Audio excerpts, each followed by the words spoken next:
مقصد ہمارا کیا ہے؟ حصول علم۔ اپنے گھروں کو چھوڑ کر، مکانوں کو چھوڑ کر، بھائی بہنوں کو چھوڑ کر، ماں باپ کو چھوڑ کر اس مدرسے میں آئے ہیں تو کس لیے آئے ہیں؟ صرف علم دین حاصل کرنے کے لیے۔ اسی علم کے متعلق میں آپ کو چند اہم باتیں بتاؤں گا اور آپ لوگ اس پر عمل کرنے کی کوشش کرنا۔ انشاءاللہ عمل کریں گے تو اللہ تبارک و تعالی علم میں اور عمل میں اضافہ عطا فرمائے گا۔ لیکن آپ بخوبی جانتے ہیں کہ سب سے بڑے امام اور عالم جو مانا جاتا ہے امام اعظم ابو حنیفہ رحمۃ اللہ تعالی علیہ کو مانا جاتا ہے۔ آپ سے پوچھا کسی نے، حضرت آپ اتنے بڑے امام کیسے بن گئے؟ تو آپ نے فرمایا انما ادرکت العلم بالحمد والشکر، کہ میں نے سارے کا سارا علم صرف 2 لفظوں کے ذریعے سیکھا ہے۔ کہتے ہیں جس میں سے ایک لفظ الحمد ہے اور ایک لفظ شکر ہے۔ فرمایا فہمت ووقفت علی فقہ وحکمہ، کہتے ہیں میں کسی مسئلے کو سمجھ لیتا، اس پر واقفیت حاصل کر لیتا، یعنی جو چیز مجھے پہلے سے معلوم نہ ہوتی وہ مجھے پتہ چل جاتی۔ فقلت الحمدللہ، تو میں کہتا کہ رب قدیر تیرا شکر ہے۔ اسی وجہ سے آپ نے فرمایا کہ میں نے کبھی بھی کسی مسئلے کو سمجھا، کسی مسئلے پر مجھے واقفیت حاصل ہو گئی، اس مسئلے پر میں نے بہترین انداز میں اپنے دماغ کے اندر اس کو محفوظ کر لیا، تو میں اپنی زبان سے اللہ کا شکر ادا کرتا تھا۔ فزداد علمی، تو میرا علم بڑھتا گیا، زیادہ ہو گیا۔ تو آج جو تقریباً کئی سو سال پہلے امام اعظم ابو حنیفہ نے ہمیں یہ ایک طرز عمل زندگی کا بتایا کہ فَهَكَذَا يَنبَغِي لِطَالِبِ الْعِلْمِ أَن يَشْتَغِلَ بِالشُّكْرِ بِاللِّسَانِ وَالْأَرْكَانِ، کہ ہر طالب علم کے لیے یہ بات مناسب ہے کہ کسی بھی مسئلے کو، کسی بھی چیز کو سمجھے تو اس پر رب قدیر کا زبان اور دل سے شکر ادا کرے۔ مثلا ہم نے ایک سبق پڑھا، اگلے دن ایک قاعدہ ہمیں اور معلوم ہو گیا، یا ہم نے حدیث پاک پڑھی، اگلے دن 2-4 حدیثیں اور پڑھ لی، تو اللہ کا زبان سے شکر ادا کرنا چاہیے کہ اللہ تیرا شکر ہے میں نے 2 حدیثیں اور یاد کر لی۔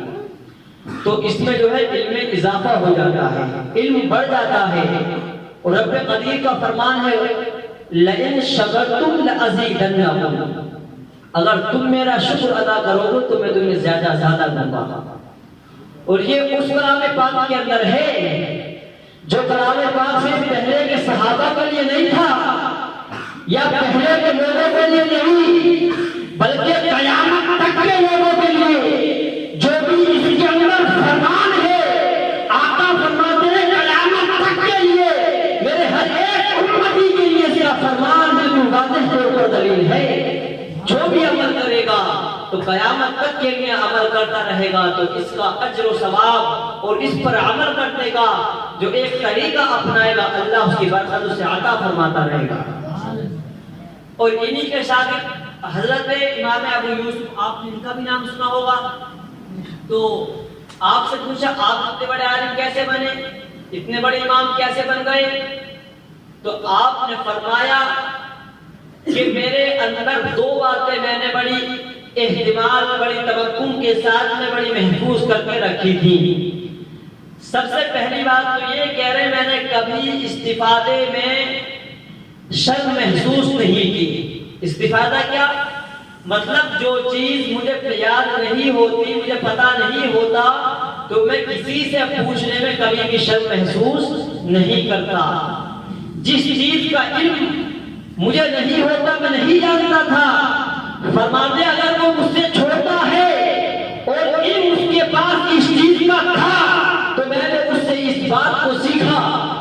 وجہ سے اللہ نے میرے علم کو بڑھا دیا۔ آج ہم لوگ کیا کرتے ہیں، ہلکا سا علم آ جائے تو فدانے لگتے ہیں، تکبر گھمنڈ پیدا ہو جاتا ہے، میں اتنا بڑا قاری بن گیا، میرے برابر کوئی نہیں، میں اتنا بڑا علماء بن گیا، اتنا بڑا عالم بن گیا، کتابیں میں پڑھا جانے میں اتنا بڑا عالم ہوں۔ ہلکا سا علم آیا تو اپنے اندر گھمنڈ، تکبر، لالچ پن کہ میں بہت بڑا عالم ہوں۔ تو یہ چیزیں ہونا نہیں چاہیے۔ اگر چھوٹے کو بھی کوئی بات معلوم ہے تو اس سے بھی پتا کرو، اس سے بھی معلوم کرو، تاکہ ہمارے علم کے اندر اضافہ ہو جائے۔ ایک بات دوسری بات کہا، جو میں جانتا تھا اگر مجھ سے کسی نے اس کے بارے میں پوچھا تو کبھی بھی میں نے اس بات کو بتانے میں بخل محسوس نہیں کیا، چھپایا نہیں۔ کبھی بھی کسی نے مجھ سے کسی بات، کسی مسئلے، کسی چیز کو پوچھا علم کے متعلق تو کہتے ہیں میں نے اس چیز کو اس کو واضح طور پر بتلایا۔ آپ دیکھیں ایک کنویں کے اندر پانی ہو اور وہ پانی اس کنویں سے نکلتا ہی نہ ہو تو اس کے اندر بدبو بھی آنے لگے گی، کیڑے بھی پیدا ہو جائیں گے۔ لیکن ایک کنویں کے اندر ایسا ہے کہ وہ پانی نکلتا رہتا ہے، دوسرے اس سے شراب ہوتے رہتے ہیں، تو پھر نیا پانی آ جاتا ہے، نہ اس میں بدبو آتی ہے اور نہ اس کے اندر کیڑے پیدا ہوتے ہیں۔ ایسی ایک عالم کا معاملہ رہتا ہے، جب تک وہ کسی کو پڑھاتا رہتا ہے، علم بانٹتا رہتا ہے، اس کا علم بھی محفوظ رہتا ہے اور وہ بہت اچھے طریقے سے اس کے اندر پیوست ہو جاتا ہے۔ اور آپ فرماتے ہیں کہ میں نے جتنا بھی کچھ سیکھا اس کی ایک وجہ یہ رہی کہ میں اپنے اساتذہ کا بڑا ادب و احترام کرتا تھا۔ اور میں نے پہلے ہی آپ کو اس بات کو بتایا تھا کہ اس پڑھائی خالی یہی نہیں بلکہ ہر پڑھائی کے لیے دو چیزوں کا ادب بہت ضروری ہے۔ ایک جس چیز کو پڑھ رہے وہ اس کا، اور ایک جو پڑھا رہا ہے اس کا ادب کرنا بہت ضروری ہے، ورنہ اگر ادب نہیں کیا تو علم جو ہے یہ علم تو رہے گا لیکن علم نافع نہیں رہے گا، غیر علم نافع بن جائے گا، یہ تمہیں کوئی فائدہ نہیں دے گا۔ یہ تو ہو گئی علم حاصل کرنے کی فضیلت، علم کے اندر کس طریقے سے زیادتی آئے گی۔ اب تھوڑا سا اس کا دوسرا رخ بھی دیکھیں۔ امام غزالی رحمۃ اللہ تعالی علیہ فرماتے ہیں انا نفسک المائلۃ الی طلب العلم ہی النفس الامارۃ بالسوء۔ آپ نے فرمایا جو نفس انسان کو طلب علم کی طرف رغبت دلاتا ہے، شوق دلاتا ہے کہ علم حاصل کرو، تو فرماتے ہیں وہ نفس برا نفس ہوتا ہے، اچھا نفس نہیں ہوتا۔ اب آپ سوچیں گے کہ علم حاصل کرنا تو اچھی بات ہے، دین میں مسلک جو ہمیں نہیں آتا ہے، ضرورت کے مسئلوں کو سمجھنا فرض ہے، تو یہ برا کیسے ہو سکتا ہے؟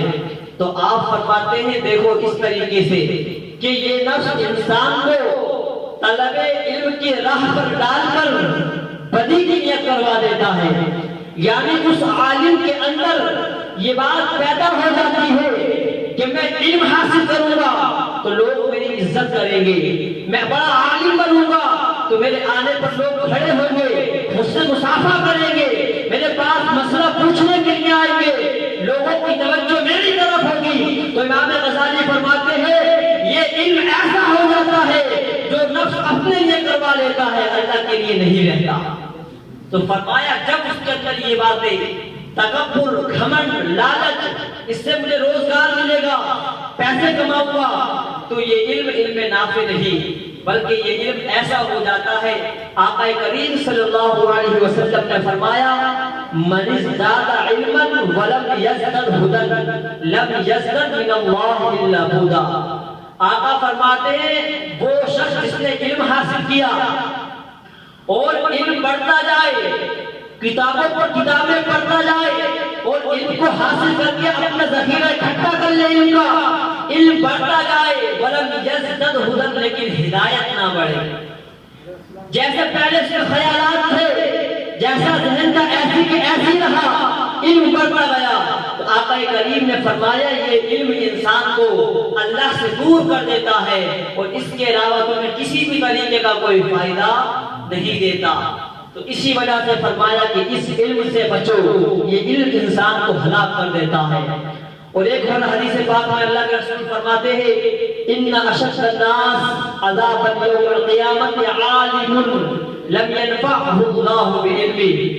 آقا کریم نے فرمایا کہ سب سے زیادہ سخت عذاب قیامت کے دن کسی پر ہوگا تو اس عالم دین کو ہوگا جس سے اللہ تبارک و تعالیٰ نے اسے اس کے علم سے فائدہ نہ دیا۔ علم تو پاس رہا، علم تو حاصل کیا، کتابیں بھی پڑھی، لیکن معرفت الہی حاصل نہ کر پایا، اللہ کا قرب حاصل نہ کر پایا، تقوی نہ مل پایا، ذہن کے اندر، دماغ کے اندر نجاست رہی، غلاظت رہی، جہالت رہی، علم بڑھتا گیا لیکن اس کی ہدایت نہ بڑھی، تو آقا فرماتے ہیں قیامت کے دن سب سے سخت عذاب اسی عالم کو ہوگا۔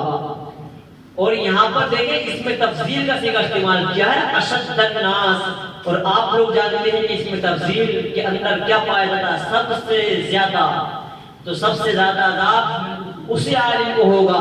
تو میں تمہید کے طور پر بطور نصیحت آپ سے کہنا چاہتا ہوں کہ کچھ بھی پڑھیں تو اپنے اندر بدلاؤ لے کر کے آئیں۔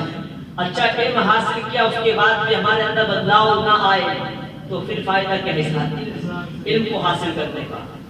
کوئی تو فائدہ ہونا چاہیے نا، پھر فائدہ کیا رہے گا؟ ہماری زبان ایسی رہے گندی، بڑوں سے ادب سے ہم نہیں بول رہے، گھر میں ادب